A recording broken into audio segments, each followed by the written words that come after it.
Hello everyone, after a while of not posting anything on YouTube, I am back. My name is Sven, also known on social media as 7Adventurer, and this video is for my former coach, Jesse Stevick. He is one of the most inspirational and impressive people I've known in my life, and so Jesse, this is for you. So, in this video I am presenting to you today the Swiss school system. As you can see, I put here a graphic of our school system, the way you can do in our country, and I'm just gonna talk about different stages that a student usually has in its life in Switzerland, and then I'm gonna tell you a little bit more about each of the stages. Okay, let's start with the first thing Swiss children usually go to. This is kindergarten. Some people also go to preschool, but usually all children have to go to kindergarten, so I'm going to start with that. In kindergarten, it's actually pretty easy for the kids. They learn the basic things, so they play a lot in kindergarten. They learn to socialize with other kids, singing songs, painting some things, just the basic stuff, and they learn mostly the letters of the alphabet, but some children don't learn it in kindergarten, they learn it later. So generally said, you can say that most children are able to write their name, but not necessarily more than that after kindergarten.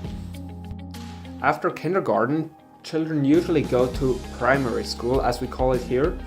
This is, in my canton at least, so in my region, it's from 1st through 6th grade. Some other cantons have a little bit of different system, but I'm just going to talk about my system because otherwise it would be too difficult to explain all of it. So in primary school, we learn usually the basic knowledge. So that means we learn to add numbers, to subtract numbers, to multiply and divide numbers. So think basic calculations in math. We learn basic knowledge in languages, so we can distinguish after that adjectives, nouns, verbs, and so on. In addition to that, we also have our first two languages that we learn. At least now they learn two languages. For me it was French from 3rd grade on, and now they also learn English from 5th grade on. And so far I think everything's been pretty similar to the English school system. At least that's what I learned in Washington State on my exchange. But then from now on, things get a little bit different for us here in Switzerland. After primary school, children go to secondary school, and this is the time when everything gets a little bit different for us in Switzerland, because we have like 4 different levels of secondary school. We have level A, B, C, and D. Level A is for the students with the least problems in school, level D for the ones with difficulties.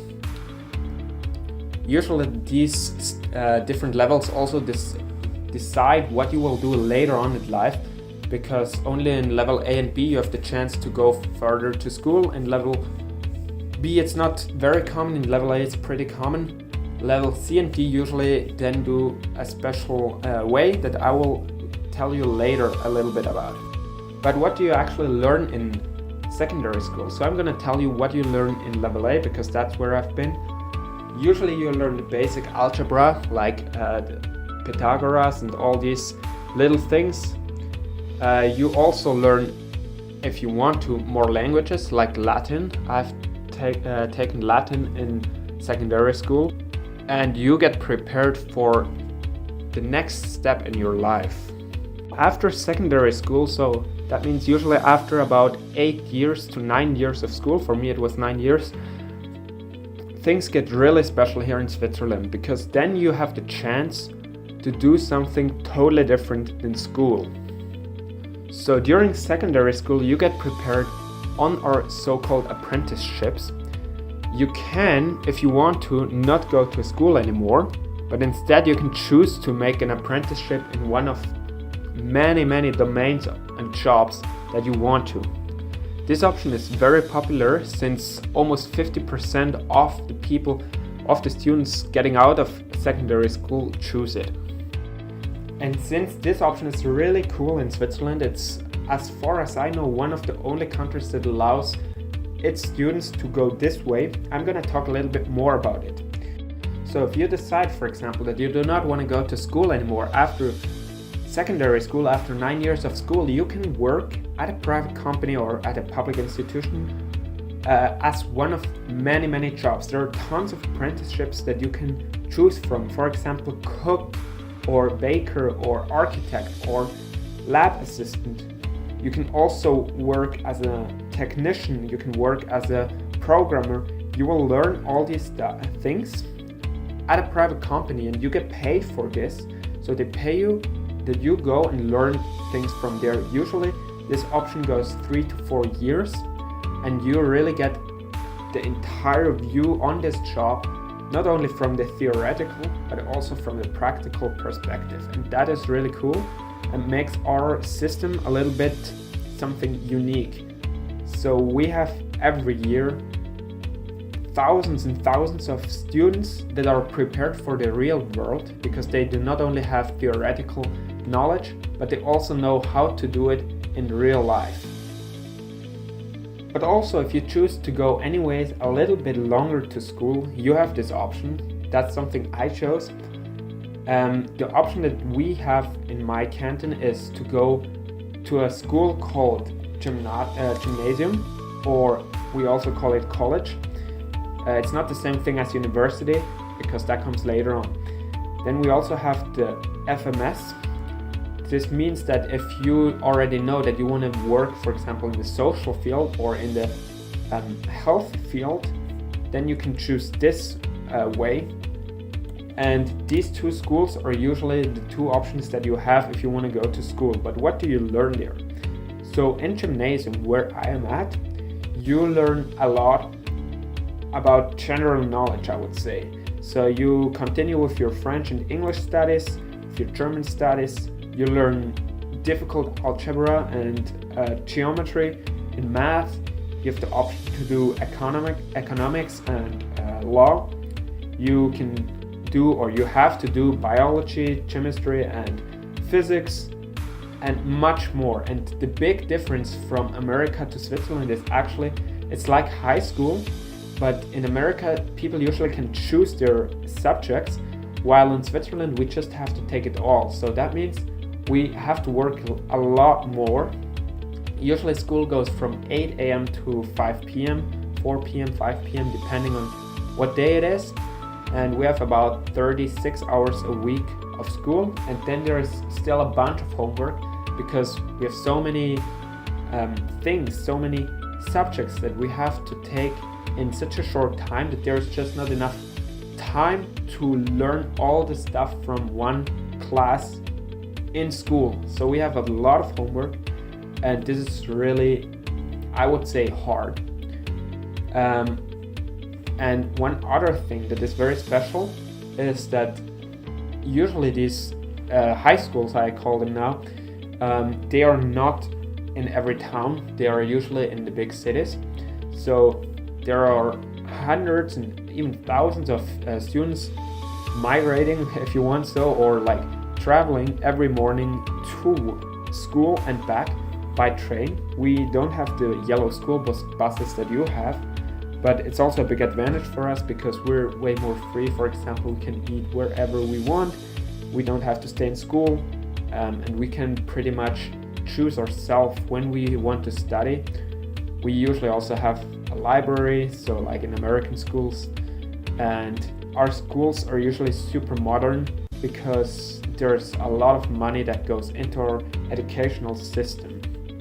And then after high school or FMS or the apprenticeship that you do, you can go to further education. We have many options that people can choose from. There is, for example, university. You can only go to university directly when you went to gymnasium, so to high school. Then you can do for 3 years a bachelor, for 5 years a master, or you can even do for 8 years the doctor. You can go to we call it pedagogic high school. This is for people that want to become teachers on middle school level. then we have also other schools that are specific for some jobs that usually you have to do an apprenticeship so you can understand what you're doing there. But also if you go to high school, you can go there. So we really have a lot of options after that. We can also choose that after, for example, high school, we can do another apprenticeship or something we call practicum, in which you really learn to do a job that you want to do. And it's no problem if you study like 6 or 7 or 8 years, because for example, if you didn't like the first apprenticeship, then it's better, then you have a second chance, can do a second apprenticeship, and you still earn a little money, so you're not absolutely broke. And even if you go to school, it's not super expensive. So for example, 1 year of university here in Switzerland costs you about $500 just to study it, of course, but compared to the USA where it's up to $50,000-$60,000, in Switzerland it's really cheap for us to study. This is a huge advantage because like in this way you can really do whatever you want, and if you realize that you don't like a thing, a subject, or the way you chose, you can go a step back and start again without big loss. And so this was my presentation about our Swiss school system. If you have any questions, you can ask me in the comments and I will be happy to answer that. If not, thank you very much for watching the video and I hope you liked it. If you have any suggestions how I could improve the next videos, please let me know and I will see you soon. Bye!